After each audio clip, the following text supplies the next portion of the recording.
இன்னைக்கு நம்ம வீடியோவில் என்ன பார்க்க போகிறோம்னா, நீங்கள் எல்லாருமே சாமுராயில் வந்து ஒரு விஷயத்த வந்து எதிர்பார்த்துட்டு இருக்கீங்க. என்னன்னா கிறிஸ்டல் எஃபெக்ட். நீங்கள் நிறைய வீடியோவில் பார்த்துருப்பீங்க, ஆனால் ரொம்ப ரேராக கிடைக்கிது.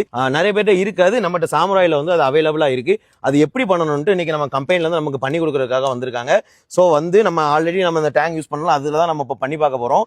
நீங்கள் எப்போ முதல்ல பேசிக்காக ப்ரைமர் அடிச்சுட்டு மேலே வந்து பேஸ் கோட் அடிச்சிருங்க. பேஸ் கோட் வந்து எதை பேஸ் பண்ணி இருக்கணும் அப்படின்னா, நீங்கள் என்ன கலர் அதுக்கு மேலே சூஸ் பண்ணுறீங்களோ அதை பேஸ் பண்ணி தான் உங்களுக்கு வந்து பேஸ் கோட் வந்து இருக்கணும். இப்போ நாங்கள் வந்து ஃபோரசன் எல்லோ வந்து சூஸ் பண்ணியிருக்கோம். ஸோ அதுக்கு பேஸ் கோட் வந்து ஒயிட் தான் கொடுக்கணும். உங்களுக்கு சப்போஸ் பேஸ் கோட் எதை சூஸ் பண்ணன்னு தெரிலனா நீங்கள் எங்கிட்ட டேரெக்டாக கால் பண்ணியோ மெசேஜ் மூலமாக கேளுங்க, நாங்கள் உங்களுக்கு எக்ஸ்பிளைன் பண்ணுவோம். இப்போ இது நம்ம அடிப்போம், அந்த கிறிஸ்டல் கிட்ட எப்படி இருக்குன்னு நம்ம லைவாக நம்ம வந்து பார்ப்போம். சரிங்களா? இப்போ வந்து நம்ம வந்து மேலே வந்து கலர் அப்ளை பண்ண போகிறோம். அண்ணன் வந்து அப்ளை பண்ண போகிறாங்க. ஆனால் இதை அடிங்க. ஆனால் எப்படி அப்ளை பண்ணணும்னு கஸ்டமருக்கும் கொஞ்சம் எக்ஸ்பிளைன் பண்ணி சொல்லிட்டீங்கன்னா அவங்களுக்கு கொஞ்சம் அவங்க வீட்டில் வச்சு பண்ணுறது கொஞ்சம் ஈஸியாக இருக்கும்.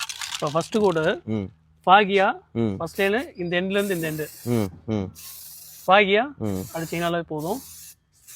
இதை வந்து நம்ம டார்க்காக அடித்தா என்ன ஆகும்? டார்க் அடிச்சுன்னா ஒழுக ஆரம்பிச்சிடும். ஓ, பெயிண்ட் ஒழுக ஆரம்பிச்சிடும். ஓ, ஓகே. அப்போ ஃபர்ஸ்ட் கோட் எப்பவுமே நம்ம வந்து ஃபாகியா தான் நம்ம ட்ரை பண்ணணும். ஆமாம். Okay okay okay.